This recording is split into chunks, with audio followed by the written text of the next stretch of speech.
Hello everyone. I hope everyone is enjoying their final projects as well as all the other final assignments for this spring semester. Guys, we've almost made it. Just a quick introduction. My name is Kyler Burke. A little bit about myself. I am actually going to school full-time on top of a full-time job. I am an underwriter for a Florida insurance company, so critical thinking, resourcefulness, presenting ideas, it's all quite fun for me. So yes, I am actually thoroughly enjoying this project. In my spare time, I love to play music. I've played piano practically my entire life, since I was 3, and I also play percussion. Schoolwork is really my other hobby. I'm sure most of you understand that quite well. So for this project, I decided to perform a study on Nestle's campaign Leading Together, which is an internal public relations campaign specific to the Nestle workforce and its stakeholders. Its main goal is to foster diversity and inclusion within the employee base. Nestle is domiciled in Switzerland, but it launched this Leading Together campaign as a multinational effort. The multinational Leading Together campaign has a profound impact on the country of Egypt inside the region of Africa, for the purposes of this project. Egypt will be the subject nation of this study, and I will analyze the country itself, the campaign's characteristics, and the impact of the campaign on the country and its unique culture. Before we delve into the campaign itself, let's look at Egypt as a nation. I want to look not only at its culture, but also the people of Egypt's view on public relations inside the country as well as abroad. First up is Egypt's social properties. We will use a perspective gained from some of Hofstede's cultural dimensions. This way we can gain a better understanding of the context demographic presented in this study. Egypt places very high when it comes to power distance, with a score of 70. Keep this in mind, considering the campaign we will be discussing involves employees and management positions. Higher power distance means higher differentiation between the employee and the superior. With a score of 25, Egypt is considered collectivist, so they place collaboration and group needs above individual needs. Egypt scored 45 on the scale of feminine versus masculine, meaning it is a relatively feminine culture, which will play heavily into the analysis of Nestle's campaign for Leading Together. Lastly, Egypt is a very restrained country, scoring 4 on the scale for indulgence. Public relations in Egypt differs from the practice of public relations we know and understand here in the States. Public relations follows the authoritarian model. This has much to do with the socially high power distance we previously discussed. Executives and other managers in Egyptian organizations struggle to see the benefit of public relations as it hasn't grown to that level of social acceptance yet. In public relations, we often hear the term corporate social responsibility that's thrown around. Basically, this is a model which keeps businesses socially responsible, how they are caring for communities, their impact on the environment, etc., etc. A larger effort has been placed on corporate social responsibility in the past recent years, which is starting to open up the minds of the influential individuals in countries like Egypt. International organizations like Nestle play a large role in this advancement. Now let's discuss the company at the center of this Leading Together campaign, Nestle. While Nestle has sub-companies in many major countries, including Egypt, they are all under the general organization of Nestle Global. For the purposes of this study, I will just call them Nestle. Nestle had its humble beginning in 1866, originally known as the Anglo-Swiss Condensed Milk Company. That's definitely a mouthful. It wasn't until 1905 when founder Henry Nestle merges his new company with Anglo-Swiss to form Nestle Group. Nestle went through many ups and downs throughout the time of World War I, throughout World War II, showing that the company can surely persevere through adversity stacked against it. After the wars, the company started to grow its traditional milk or coffee business, but it didn't stop there. The employees of the company ventured into new areas such as frozen foods, as well as even health, wellness, and nutrition in the late 1900s and the early 2000s. Since around 2006, Nestle has worked toward a goal they call creating shared value, quote unquote, which requires any share or stakeholder action must also benefit the communities around which the action is based. In Egypt specifically, creating shared value is translated by efforts on children's health for families, direct connection to Egypt communities for businesses, and efforts to drive down environmental impact for the planet and environmental efforts themselves. Now, let's get to the real star of the show, Nestle's campaign, Leading Together. Here you see this banner created by the organization and the campaign administrators to instill the values and goals of the Leading Together campaign. You can see the portrayal of diversity, equality, empowerment, and inclusion all within this banner. For the Leading Together campaign, there are quite a few aspects I found to equate to goals and objectives. The campaign is a series of conferences and other events mainly focused on employee empowerment and drive, regardless of certain social barriers such as gender or ethnicity. It is all about diversity and inclusion. Sonia Studer, Global Head of Diversity and Inclusion at Nestle, states her mission is to actively promote and insist on a culture of inclusivity and acceptance across all our operations, making the most out of our different cultures, ways of thinking, and unique skills and experiences. Man, she's got it together. This campaign is particularly tailored to the women in the organization as well as abroad. The company wants, quote unquote, to ensure that women and their views are properly represented in the workplace and across the value chain. Every Nestle market has a diversity and inclusion plan, along with a strong focus on gender balance. One more main objective for such a large campaign such as this is to, quote unquote, to change something every day, end quote, instead of just one thing or an amount of things at one time. The campaign in and of itself had a fairly short run. For the timetable, it started in March of 2017 with the goal to be more gender balanced by the beginning of 2018. Although the campaign itself has ended, since it is 2019 now, the results and impression will last for many, many years to come. The Leading Together campaign encompasses a few different themes.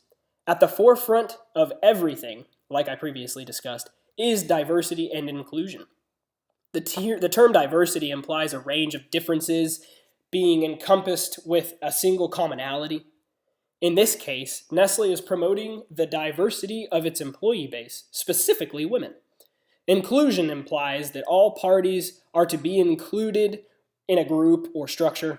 Nestle wants all employees, regardless of gender or race or anything else, to be included in the success and advancement of the business. These terms go hand in hand with the next theme, gender balance. The organization wants to see all employees succeed and grow regardless of whether they are women or men. They care more about the person and their skills rather than their demographic. Also on the list of themes for this campaign are employee well-being, employee empowerment. Keep in mind, all these themes are meant to transcend social and physical barriers, such as, in this case, gender and race. Going along the same lines as the themes previously discussed, there are some key messages that should be noted when studying the Leading Together campaign. Nestle believes it is essential to create enabling conditions in the work environment to achieve annual increases in the percentage of women managers and senior leaders. Like we saw in one of the underlying themes, creating equal opportunity for women in leadership within the organization is vital to the success of this program. Another key message worth noting about this campaign is the breakdown of these three methods to drive the theme of diversity and inclusion. 1. Culture. Nestle believes it is imperative to build an inclusive culture and put the diversity of its employees to best use, achieved by working together. 2. Innovation. Nestle thinks about the needs of diverse consumers and making our products and services more accessible whenever, wherever, and however. Number 3, society. Nestle acts and encourages in an inclusive way with both society and stakeholders throughout its diverse business environments and across the entire value chain. There are a handful of actions or key events, one could say, which make up the tactics of the Leading Together campaign. However small the list may be, the impact is just the opposite. Leading Together conferences, that's the first one. These conferences bring together women and men of all generations at all levels to discuss and debate how they can accelerate our diversity or their diversity and inclusion journey. Nestle is also making an effort by enabling its work environment and employees to achieve annual increases in the global percentage of women managers and senior leaders like we had previously discussed. Lastly, Nestle has enacted a maternal protection program or policy. One of the many benefits of this policy is the 14 weeks of paid maternity leave granted by Nestle to all the women within the organization. That's incredible. So some of the channels used in the Leading Together campaign are internal releases, management functions such as meetings internally, externally, social media like Facebook and Instagram, sub-campaigns sometimes for the employees within the organization, sometimes for external stakeholders, shareholders, things along those lines, so that way they can get the message out. External releases, and then business reports. I mean, even something as simple as a business report, a year-end report, a campaign end report, just to kind of give you an idea of what's going on with this campaign to kind of help keep the awareness up. So the results of the Leading Together campaign may not be completely obvious to those not internal to the organization, but they are quite significant nonetheless. As of 2019, Nestle now boasts more than 25 employee networks across the world, including Egypt. Nestle was proud to report that over 30% of the women in the organization are now in company market leadership organizations.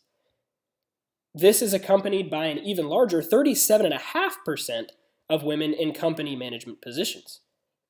The results are speaking for themselves, and this is just the beginning. Nestle plans to keep this trend moving in the same direction and anticipates seeing even higher percentages in the years to come. Focusing on the aspect of the campaign, women in leadership roles, let's kind of pull some conclusions together. But like I said, I really want to focus on the aspect of the campaign, the women in the leadership roles, because that's kind of where this flourishes in the Egyptian culture. So let's go back and revisit Hofstede's cultural dimensions that we discussed at the beginning of this study, and let's compare them to the aspects, goals, and tactics of Nestle's Leading Together campaign. So you recall we established the fact that Egypt placed high in power distance with a score of 70. This ultimately means individuals in positions of management warrant a more prestigious respect. The nature of the culture, mixed with the gender equality and management within Nestle, allows a change in the views of women in Egypt, as well as women really in general. Egypt was considered a collectivist society, meaning it places more significance on the need of a group rather than the need of an individual. So this environment, mixed with the gender equality and the increase in women leadership within the company, it fosters an extreme interest in collaboration, beneficial to any organization, especially the multinational corporations like Nestle. Since we established that Egypt is a relatively feminine country, it is only natural to draw the conclusion that the increase of women in leadership bolsters cultural acceptance and support for women across the country and even beyond. Lastly, since Egypt is shown to have a very restrained culture, meaning not high in indulgence, this can be linked to less abuse in power and a more quote-unquote real leadership. When paired with the increase of women in leadership, the position becomes even more respected. Now let's revisit the position of the Egyptian people and how they place their views of public relations and compare it with the Leading Together campaign. There is an overreaching global idea of advanced internal public relations throughout large multinational companies. So employee inclusion and diversity in general. So Nestle's program isn't necessarily just all by itself. There are other companies doing this, but Nestle has done such a great job, it's worth noting. This is more or less forcing all markets, including those with vastly different views on public relations, to jump on board. Also, since women are now encouraged to be in these positions, whereas before they might not have been, their ideas of public relations, both internal and external, has a high chance to be positively affected. So, when putting all these puzzle pieces together and wrapping up the study, what are the key takeaways we should gather? What are the points of significance? Why even study this?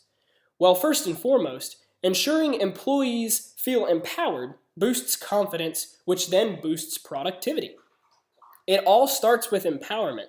What more of a way to boost confidence and productivity in a gender equal workforce than to empower women just as adequately as men? Also, ensuring equality between employees, inclusive of gender, ethnicity, and more, allows for a more collaborative environment. Since the Egyptian society is collectivist in nature, the addition of the efforts toward equality bolster the progress toward collaboration even further. This type of progress is understandably much easier for multinational corporations. They will definitely be a key to catalyzing social change and to advance the study and practice of public relations in Egyptian society. Nestle is not exempt from this. They will be definitely increasing and advancing the study and practice of public relations in Egypt, definitely. Well, that about wraps it up. I thought I would end with a few recommendations, given I were in a position to discuss this campaign with Nestle and decision makers, even though I'm not. But if I were, this is kind of what I would say. I would first congratulate them and commend Nestle for taking such a leap towards gender equality in their organization, especially in such a culturally diverse nation such as Egypt. I would recommend that they continue with these efforts toward employee diversification and gender neutrality, especially in areas like this where, without this catalyst, change might not have occurred at all, or if it did, it may have been decades down the line. I would also recommend that they advertise their efforts more publicly, within the realms of social norms per the subject region like Egypt, of course, because you want to stay within those social norms so that way you don't try to create more negative publicity than positive publicity. This will positively influence other multinational corporations, along with more regional and even local organizations, to adopt this type of thinking. I hope you all enjoyed the study just as much as I did, and I'm actually not exaggerating or just saying what the professor wants to hear either. I actually enjoyed taking this campaign and comparing its goals and actions against the region, along with its cultural makeup and unique characteristics. Thank you guys so much for listening.